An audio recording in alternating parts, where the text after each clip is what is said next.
চতপুৰ গাঁৱৰ এজন সৰু বেপাৰী লল্লনে নিজৰ ঘৰত গাই, ছাগলী, কুকুৰ আৰু গাধ পুহি ৰাখিছে।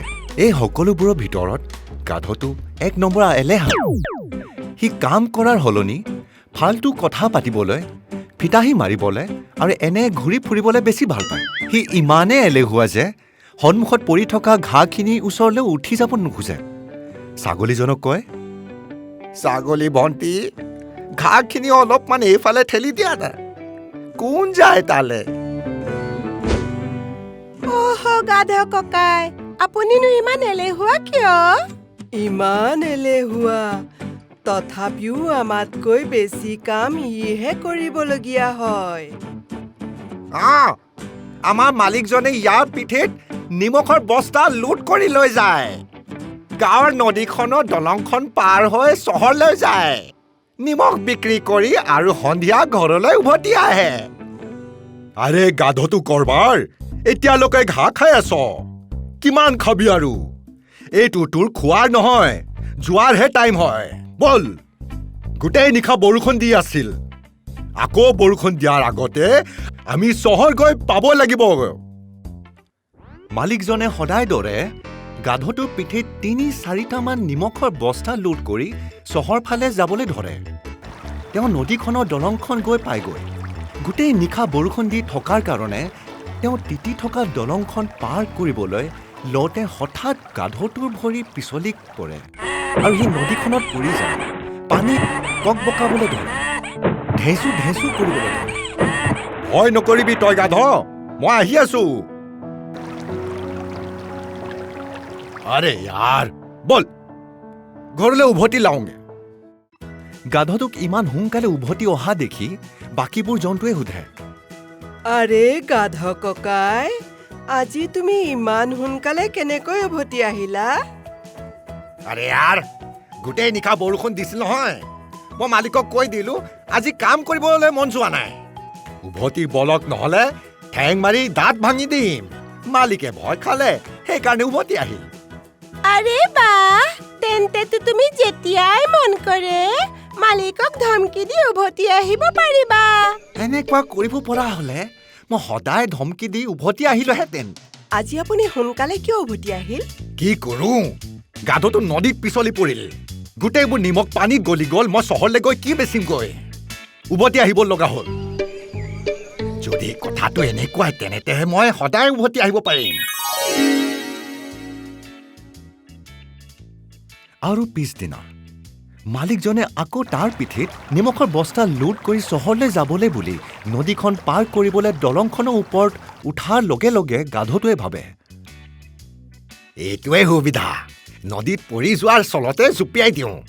নিমখবোৰ গলি গলে মালিকে মোক ঘৰলৈ উভতাই লৈ যাব।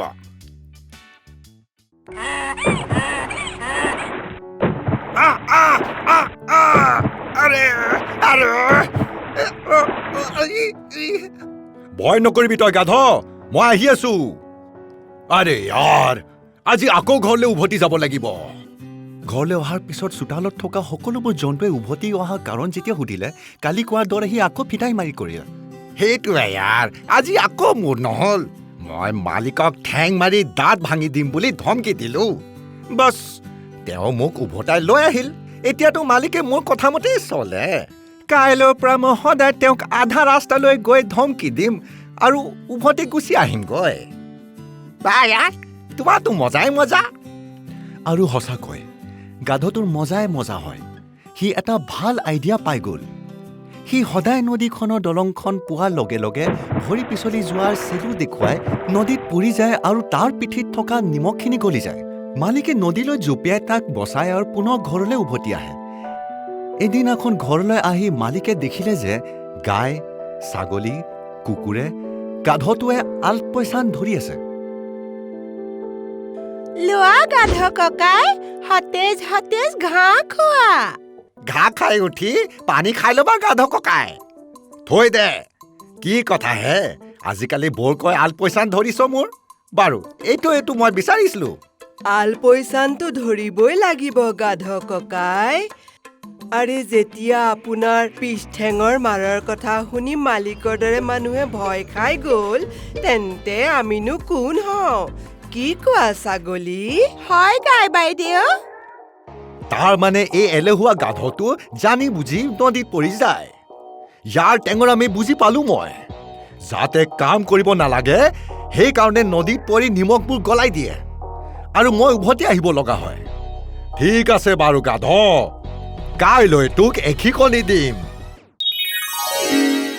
আৰু পিছদিনা মালিকটোৱে খুব টেঙৰামি কৰি নিমখৰ সলনি সোণৰ বস্তা ভৰাই ওপৰত লোড কৰি দিয়ে দলংখনৰ ওপৰত উঠিয়ে পৰি যোৱাৰ চেলু উলিয়াই গাধটো নদীলৈ জঁপিয়াই দিয়াৰ লগে লগে বস্তুবোৰ পানীত তিতাৰ লগে লগে চূণটো গৰম হৈ যায় আৰু তাৰ গোটেই পিঠিটো জ্বলি যোৱাৰ দৰে হয়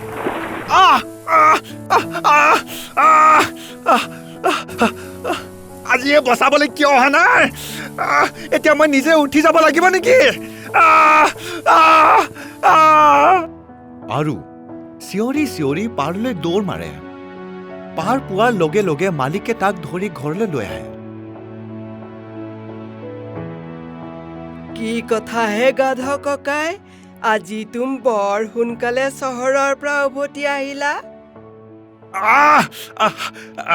গাই ভণ্টি চহৰলৈতো মই নগলোৱে তেনেহলে তোমাক ইমান ভাগৰুৱা যেন কিয় লাগিছে কিনো ক ছাগলী ভণ্টি আজি মই নদীখনৰ দলঙৰ পৰা পানীত যেতিয়া পৰিলো মোৰ পিঠিটো জ্বলিবলৈ ধৰিলে সদায় পৰিছিলো কিন্তু এনেকুৱা নহৈছিল নাজানো আজি কেনেকৈ জ্বলিবলৈ ধৰিলে হৈ যায় কেতিয়াবা কেতিয়াবা এনেকুৱা হৈ যায় কিন্তু পিছদিনাখনো যেতিয়া গাধটোৱে পৰি যোৱাৰ চেলু উলিয়াই নদীখনত জঁপিয়াই দিয়ে তেতিয়া তাৰ পিঠিটো আৰু বেছি জ্বলিবলৈ ধৰে সি বিষত চিঞৰিবলৈ ধৰে